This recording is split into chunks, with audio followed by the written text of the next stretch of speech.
Hello guys, आप सभी का स्वागत है आज की इस जीके जीएस की प्रैक्टिस सेट में जो आरआरबी एनटीपीसी ग्रुप बी के लिए है। तो ये प्रैक्टिस सेट जब तक आपका एग्ज़ाम नहीं होगा तब तक रेगुलर बेसिस पे 3:30 बजे शाम को मिलता रहेगा। तो ये प्रैक्टिस सेट बहुत ही एनालिसिस के साथ लाया जा रहा है। तो सभी क्वेश्चन बहुत ही महत्वपूर्ण है, तो आप लोग शुरू से लेकर अंत तक जरूर बने रहिएगा। अगर आपको कोई प्रश्न आ रहा है तो कमेंट कर कर बताते चलिएगा। तो चलिए बिना देरी के क्लास को करते हैं शुरू। आज का हमारा पहला प्रश्न है, भारत का सबसे बड़ा राज्य क्षेत्रफल के आधार पर कौन सा है? यानी क्षेत्रफल के आधार पर भारत का सबसे बड़ा राज्य कौन सा है? महाराष्ट्र है, मध्य प्रदेश है, उत्तर प्रदेश है या राजस्थान है? तो क्षेत्रफल के आधार पर भारत का सबसे बड़ा राज्य राजस्थान है। क्या है? राजस्थान है। दूसरे स्थान पे आपका मध्य प्रदेश आएगा, तीसरे पे महाराष्ट्र, चौथे पे उत्तर प्रदेश और पांचवें नंबर पे गुजरात। तो पहले पे कौन सा है? राजस्थान। कौन सा राज्य? राजस्थान। उसके बाद एमपी यानी मध्य प्रदेश। फिर कौन सा है? फिर आपका महाराष्ट्र है। कौन सा राज्य है? महाराष्ट्र। महाराष्ट्र के बाद कौन सा है? यूपी। और यूपी के बाद आपका गुजरात है। कौन सा राज्य है? तो गुजरात राज्य है। तो चलिए आगे देखते हैं। अगला प्रश्न हमारा है, भारतीय संविधान में कुल कितने अनुच्छेद हैं? जो हमारा भारत का संविधान है इसमें कुल कितने अनुच्छेद हैं? 395 अनुच्छेद हैं, 448 हैं, 465 है या 511 है? तो भारतीय संविधान में कुल 448 अनुच्छेद हैं। कितने अनुच्छेद हैं? 448 अनुच्छेद हैं, 12 अनुसूचियां हैं और 25 भाग हैं। कितने भाग हैं?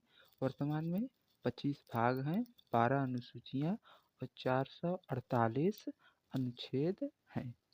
चलिए आगे देखते हैं। अगला प्रश्न हमारा है, संयुक्त राष्ट्र यूएन का मुख्यालय कहाँ है? संयुक्त राष्ट्र का मुख्यालय कहाँ है? क्या जिनेवा में है, वाशिंगटन डीसी में है, न्यूयॉर्क में है या फिर पेरिस में है? तो कहाँ है? संयुक्त राष्ट्र का मुख्यालय जो है वो न्यूयॉर्क में है। कहाँ पर है? न्यूयॉर्क में संयुक्त राष्ट्र का मुख्यालय स्थित है। चलिए अगला प्रश्न देखते हैं। अगला प्रश्न है, प्रसिद्ध ग्रंथ अर्थशास्त्र किसने लिखा था? जो प्रसिद्ध ग्रंथ है अर्थशास्त्र नामक ग्रंथ, यह किसके द्वारा लिखा गया था? क्या चाणक्य ने लिखा था, पाणिनि ने लिखा था, महावीर ने लिखा था या फिर तुलसीदास ने लिखा था? तो प्रसिद्ध ग्रंथ अर्थशास्त्र यानी पॉलिटी को चाणक्य ने लिखा था। किसने लिखा था? चाणक्य ने प्रसिद्ध ग्रंथ अर्थशास्त्र की रचना की थी। चलिए आगे देखते हैं। अगला प्रश्न हमारा है, नोबेल पुरस्कार किस देश द्वारा दिया जाता है? क्या स्विट्जरलैंड द्वारा दिया जाता है, स्वीडन, नॉर्वे या फिर जर्मनी? तो नोबेल पुरस्कार किस देश के द्वारा दिया जाता है? जल्दी बताइए। तो नोबेल पुरस्कार स्वीडन देश के द्वारा दिया जाता है। कौन से देश के द्वारा दिया जाता है? स्वीडन देश के द्वारा नोबेल पुरस्कार दिया जाता है। चलिए आगे देखते हैं। अगला प्रश्न हमारा है, भारत में सबसे ज़्यादा बोली जाने वाली भाषा कौन सी है? क्या अंग्रेजी बोली जाती है, तमिल बोली जाती है, हिंदी या फिर बंगाली? तो भारत में सबसे ज़्यादा कौन सी भाषा बोली जाती है? तो हिंदी भाषा भारत में सबसे अधिक बोली जाती है। कौन सी भाषा? हिंदी भाषा। उत्तर भारत के जितने अधिकतर राज्य हैं वहाँ पर लगभग हिंदी भाषा बोली जाती है। तो भारत में सबसे ज़्यादा बोली जाने वाली भाषा कौन सी है? हिंदी। चलिए आगे देखते हैं। अगला प्रश्न है, पानीपत का तीसरी लड़ाई किनके बीच हुई थी? पानीपत का जो तीसरा युद्ध है वो किनके बीच हुआ था? पानीपत का दो युद्ध तो मोहम्मद गौरी और पृथ्वीराज चौहान के बीच हुआ था 1191 में और 92 में। लेकिन तीसरी लड़ाई है 1526 की, वो किनके बीच हुई थी? तो पानीपत की तीसरी लड़ाई क्या बाबर और इब्राहिम लोदी के बीच हुई थी, अकबर और राणा सांगा के बीच हुई थी, मराठों या अहमद शाह अब्दाली के बीच, अंग्रेजों और टीपू सुल्तान के बीच? तो तीसरी लड़ाई मराठों और अहमद शाह अब्दाली के बीच हुई थी। किसके बीच? मराठों और अहमद शाह अब्दाली के बीच हुई थी। पहली तो हुई थी बाबर और इब्राहिम लोदी की, सॉरी, जो पहली हुई थी बाबर और इब्राहिम लोदी के बीच हुई थी 1526 में, और तीसरी लड़ाई मराठों और अहमद शाह अब्दाली के बीच हुई थी। चलिए आगे देखते हैं। अगला प्रश्न हमारा है, भारतीय रिजर्व बैंक कौन सा? भारतीय रिजर्व बैंक आरबीआई की स्थापना कब हुई थी? जो भारत की सभी बैंकों पर निगरानी रखता है और भारत का बैंक है भारतीय रिजर्व बैंक, भारत देश का, वो इसकी स्थापना कब की गई थी? तो भारतीय रिजर्व बैंक की स्थापना क्या 1935 में की गई थी, 1947 में, 1950 में, या फिर 1965 में? तो भारतीय रिजर्व बैंक की स्थापना 1935 में की गई थी। कब की गई थी? 1935 में। चलिए आगे देखते हैं। अगला प्रश्न है, भारत में सबसे लंबी नदी कौन सी है? भारत में सबसे लंबी नदी कौन सी है? गंगा है, ब्रह्मपुत्र है, यमुना है, या फिर गोदावरी है? तो भारत में सबसे लंबी नदी गंगा नदी है। कौन सी नदी है? गंगा नदी भारत में सबसे लंबी नदी है। चलिए आगे देखते हैं। अगला प्रश्न हमारा है, लोकसभा का कार्यकाल कितने वर्षों का होता है? जो लोकसभा है इसका कार्यकाल क्या 4 वर्ष का होता है, 5 वर्ष का, 6 वर्ष का, या फिर 7 वर्ष का? तो लोकसभा का कार्यकाल आपका 5 वर्ष का होता है। कितने वर्ष का होता है? 5 वर्षों का लोकसभा का कार्यकाल होता है। चलिए आगे देखते हैं। अगला प्रश्न हमारा है, प्रकाश वर्ष किसका मापक है? क्या समय का मापक है, दूरी का मापक है, वेग का है, या फिर द्रव्यमान का है? तो प्रकाश वर्ष दूरी का मापक है। किसका मापक है? यानी प्रकाश वर्ष से क्या मापते हैं हम? तो दूरी मापते हैं। चलिए आगे देखते हैं। अगला प्रश्न है, शरीर में इंसुलिन हार्मोन्स किस अंग से स्रावित होता है?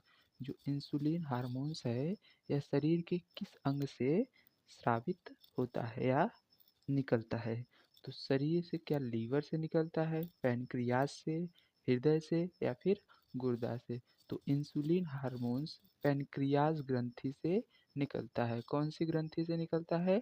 पैनक्रियाज ग्रंथि से इंसुलिन हार्मोन्स स्रावित होता है। चलिए अगला प्रश्न हमारा है, न्यूटन का दूसरा गति का नियम क्या था?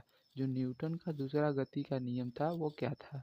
क्या बल बराबर द्रव्यमान गुणे त्वरण था, संवेग संरक्षण का नियम था, हर क्रिया की समान और विपरीत प्रतिक्रिया होती ये था, या कोई भी वस्तु विरामावस्था में रहती है जब तक उस पर कोई बाहरी बल न लगाया जाए? तो कौन सा नियम था?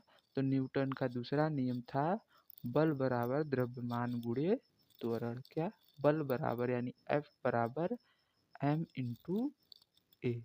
क्या? m इंटू ए। बल बराबर द्रव्यमान गुणे त्वरण न्यूटन के दूसरे गति का नियम था। चलिए आगे देखते हैं। अगला प्रश्न है, दूध में कौन सा कार्बोहाइड्रेट पाया जाता है? क्या सुक्रोज, ग्लूकोज, लैक्टोज, या फिर फ्रक्टोज? तो दूध में लैक्टोज नामक कार्बोहाइड्रेट पाया जाता है। कौन सा कार्बोहाइड्रेट पाया जाता है? तो लैक्टोज नामक कार्बोहाइड्रेट पाया जाता है। चलिए आगे देखते हैं। अगला प्रश्न है, पेनिसिलिन की खोज किसने की थी? क्या अलेक्जेंडर फ्लेमिंग ने की थी, लुईस पास्चर ने, रॉबर्ट कोच ने, या आइजैक न्यूटन ने? सर आइजैक न्यूटन ने। तो बताइए पेनिसिलिन की खोज कौन से वैज्ञानिक ने की थी? तो अलेक्जेंडर फ्लेमिंग ने पेनिसिलिन की खोज की थी। चलिए अगला देखते हैं। अगला प्रश्न है, प्रकाश की चाल अधिकतम किस माध्यम में होती है? क्या जल में होती है, कांच में होती है, वायु में या फिर निर्वात में? तो प्रकाश की चाल सर्वाधिक निर्वात में होती है। जस्ट इसके अपोजिट ध्वनि की चाल होती है। ध्वनि की चाल सबसे अधिक ठोस में, उससे कम द्रव में, फिर गैस में, और निर्वात में ध्वनि की चाल नहीं होती। चलिए आगे देखते हैं। अगला प्रश्न हमारा है, अम्लीय वर्षा किसके कारण होती है? जो अम्लीय वर्षा होती है इसका कारण, मेन कारण क्या है? क्या CO2 के कारण होती है, SO2 और NO2 के कारण होती है, या O3 के कारण होती है, या फिर CH4 के कारण होती है? तो अम्लीय वर्षा सल्फर डाइऑक्साइड और नाइट्रोजन डाइऑक्साइड के कारण होती है। SO2 और NO2 के कारण होती है। चलिए आगे देखते हैं। अगला प्रश्न हमारा है, सबसे हल्का तत्व कौन सा है? यानी सबसे हल्का तत्व हमारा कौन सा है? क्या हीलियम है, हाइड्रोजन है, ऑक्सीजन है, या फिर नाइट्रोजन है? तो सबसे हल्का तत्व कौन सा है? तो सबसे हल्का तत्व हाइड्रोजन। कौन है? हाइड्रोजन। और गैस की बात आएगी तो हीलियम है। चलिए आगे देखते हैं। अगला प्रश्न हमारा है, DNA की संरचना का मॉडल किसने दिया था? वाटसन और क्रिक ने दिया था, डार्विन ने दिया था, मेंडेल ने दिया था, या एडलर ने दिया था? तो DNA की संरचना का जो मॉडल है वो वाटसन और क्रिक नामक दो वैज्ञानिकों ने दिया था। चलिए आगे देखते हैं। अगला प्रश्न है, वायुमंडल में सबसे अधिक मात्रा में कौन सी गैस पाई जाती है? क्या ऑक्सीजन है, नाइट्रोजन है, कार्बन डाइऑक्साइड है, या फिर हीलियम है? तो वायुमंडल में सर्वाधिक मात्रा में नाइट्रोजन गैस पाई जाती है। कौन सी गैस पाई जाती है? नाइट्रोजन गैस पाई जाती है। दूसरे नंबर पर ऑक्सीजन है, उसके बाद कार्बन डाइऑक्साइड है, और अन्य गैसें हैं। चलिए आगे देखते हैं। अगला प्रश्न हमारा है, भारत में सबसे ऊंचाई पर स्थित रेलवे स्टेशन कौन है? जो सबसे अधिक ऊंचाई पर स्थित है वो कौन सा रेलवे स्टेशन है? क्या उधमपुर है, लेह है, कांगड़ा है, या फिर घूम है? तो भारत में सबसे ऊंचाई पर स्थित रेलवे स्टेशन कौन सा है? तो घूम रेलवे स्टेशन भारत की सबसे ऊंचाई पर स्थित रेलवे स्टेशन है। चलिए आगे देखते हैं। अगला प्रश्न है, विश्व का सबसे बड़ा महाद्वीप कौन सा है? विश्व का सबसे बड़ा महाद्वीप क्या अफ्रीका है, एशिया है, यूरोप है, या फिर ऑस्ट्रेलिया है? तो विश्व का सबसे बड़ा महाद्वीप एशिया महाद्वीप है। कौन सा है? एशिया महाद्वीप विश्व का सबसे बड़ा महाद्वीप है। चलिए आगे देखते हैं। अगला प्रश्न है, किस ग्रह को लाल ग्रह कहा जाता है? किस ग्रह को लाल ग्रह कहा जाता है? क्या शुक्र को, या फिर शनि ग्रह को, या मंगल को, या फिर बृहस्पति? तो मंगल ग्रह को लाल ग्रह कहा जाता है। क्या कहा जाता है? लाल ग्रह मंगल ग्रह को कहते हैं। चलिए आगे देखते हैं। अगला प्रश्न है, भारत में पहला परमाणु परीक्षण कब किया गया? भारत में पहला परमाणु परीक्षण कब किया गया? क्या 1971 में, 1974 में, 1988 में, या 1999 में?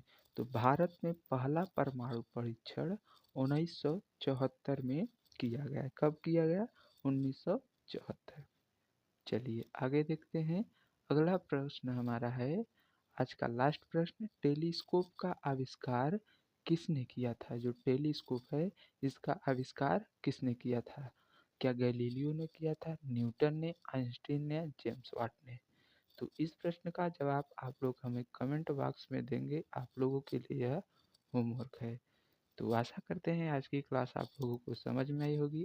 क्लास कैसी लगी कमेंट कर ज़रूर बताइएगा। अगर कोई डाउट है क्लास से रिलेटेड या किसी अदर टॉपिक पर तो कमेंट के माध्यम से पूछ सकते हैं।